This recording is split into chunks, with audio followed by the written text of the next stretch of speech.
Ils ont fait exploser une bombe nucléaire au cœur du désert algérien, pas dans un territoire lointain perdu au milieu d'un océan, pas dans une zone totalement vide, mais dans le Sahara. Et pendant des années, cette histoire est restée floue, fragmentée, presque silencieuse. Pourtant, ce qui s'est passé là-bas a changé à la fois l'histoire militaire de la France et le destin de certaines régions du sud algérien.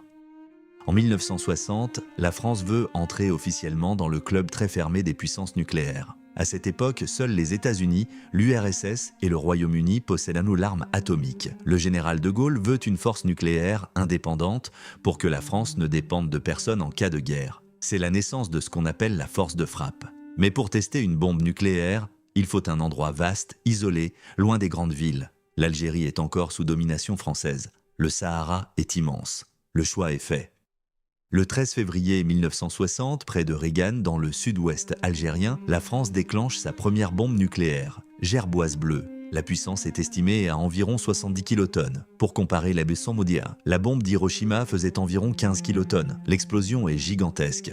Un champignon nucléaire s'élève au-dessus du désert. La France devient officiellement la 4e puissance nucléaire mondiale. Mais ce que l'on raconte moins, c'est ce qu'il y avait autour. Le désert n'est pas vide. Il y a des populations nomades, il y a des militaires, il y a du personnel technique, il y a des travailleurs locaux. Et surtout, il y a le vent. Les retombées radioactives ne restent pas figées sur place. Elles voyagent, elles se déposent, elles contaminent parfois loin du point zéro. Après Gerboise bleue, 3 autres essais atmosphériques sont réalisés à Regan. Gerboise blanche, Gerboise rouge et Gerboise verte. À l'époque, l'objectif n'est pas seulement de faire exploser une bombe, il s'agit aussi d'observer les effets sur le matériel militaire, les véhicules, les équipements et même sur les troupes. Des soldats sont positionnés à différentes distances pour étudier les effets physiques et psychologiques d'une explosion nucléaire. Cette partie de l'histoire reste l'une des plus controversées. Puis, la méthode change. Les essais atmosphériques provoquent des critiques internationales. Les inquiétudes augmentent. La France décide alors de poursuivre les tests sous terre. Direction le massif du Hogar, près d'Inneker, à environ 150 km de Tamanrasset. Des galeries sont creusées profondément dans la montagne. L'idée est simple, contenir l'explosion sous la roche pour éviter les retombées dans l'air. Entre 1961 et 1966, 13 essais souterrains sont réalisés à Djaï-Necker. Ils portent souvent des noms de pierres précieuses, agate, béryl, émeraude, améthyste, rubis. Des noms presque élégants pour des explosions nucléaires. Mais tout ne se passe pas comme prévu. Le 1er mai 1962, l'essai béryl tourne mal. La roche ne contient pas totalement l'explosion. Une fissure s'ouvre, un nuage radioactif s'échappe du tunnel. Des militaires, des techniciens et même des responsables politiques présents sur place sont exposés. Des véhicules doivent être décontaminés. Du matériel est enterré sur place. Cet incident devient l'un des épisodes les plus marquants des essais sahariens. Et ce que beaucoup ignorent, c'est que l'Algérie devient indépendante en juillet 1962. Mais les essais continuent jusqu'en 1966, conformément à des accords signés auparavant. Autrement dit, une partie des explosions nucléaires françaises dans le Sahara a eu lieu après l'indépendance. Avec le temps, une autre question apparaît. Que reste-t-il sur place ? Certaines zones autour de Regan et d'Inneker présentent encore aujourd'hui des traces de contamination. Des matériaux vitrifiés issus des explosions existent toujours. Des déchets techniques auraient été enfouis. Le désert conserve, il ne nettoie pas, il recouvre. Le sable cache, mais il n'efface pas. Les conséquences sanitaires sont difficiles à mesurer précisément. Il n'y a pas eu, à l'époque, de suivi médical systématique des populations locales. Pourtant, des habitants ont signalé au fil des décennies des cas de cancer et de maladies chroniques. Établir un lien direct pour chaque cas individuel est complexe. Mais le débat sur l'impact sanitaire reste présent. Sur le plan juridique, la France a adopté en 2010 une loi visant à indemniser les victimes des essais nucléaires. Un organisme spécifique examine les dossiers. Mais les procédures sont longues, les preuves difficiles à rassembler et le sujet reste sensible, notamment pour les victimes algériennes. Aujourd'hui, cette histoire dépasse le simple cadre militaire. Elle touche à la mémoire coloniale, à la souveraineté, à la transparence des archives et à la responsabilité environnementale. Les demandes d'accès complet aux cartes des zones contaminées et aux informations sur les déchets enfouis reviennent régulièrement dans les discussions diplomatiques entre les deux pays.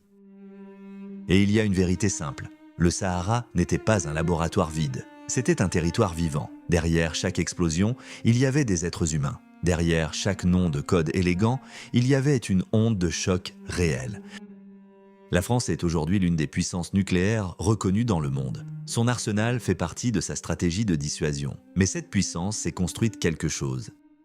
Sur un territoire précis, à une période précise, avec des conséquences qui ne disparaissent pas aussi vite qu'un secret d'État. Le désert garde les traces, dans la roche, dans le sable, dans la mémoire des familles. Et tant que toutes les zones ne seront pas clairement identifiées, sécurisées et étudiées, cette histoire restera incomplète.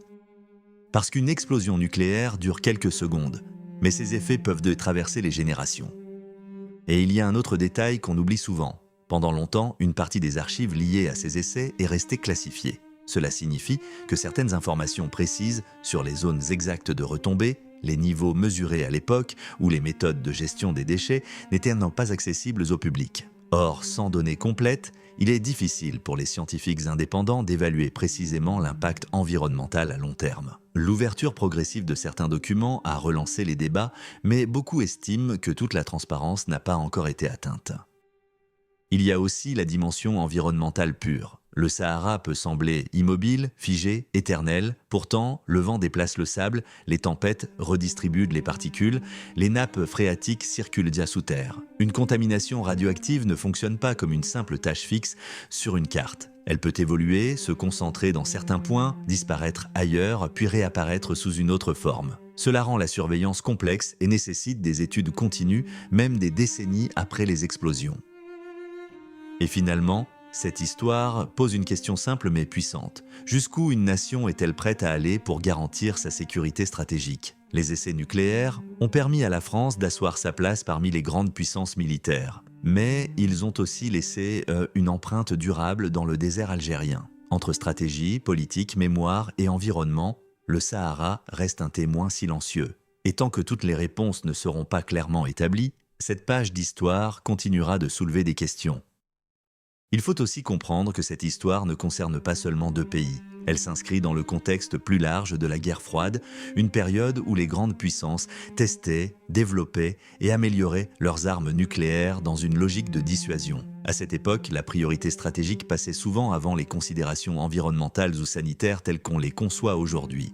Mais le temps a changé, les standards internationaux ont évolué, les attentes en matière de transparence, de responsabilité et de réparation sont beaucoup plus élevées. Ce qui était considéré comme un choix stratégique normal dans les années 1960 est désormais examiné avec un regard critique.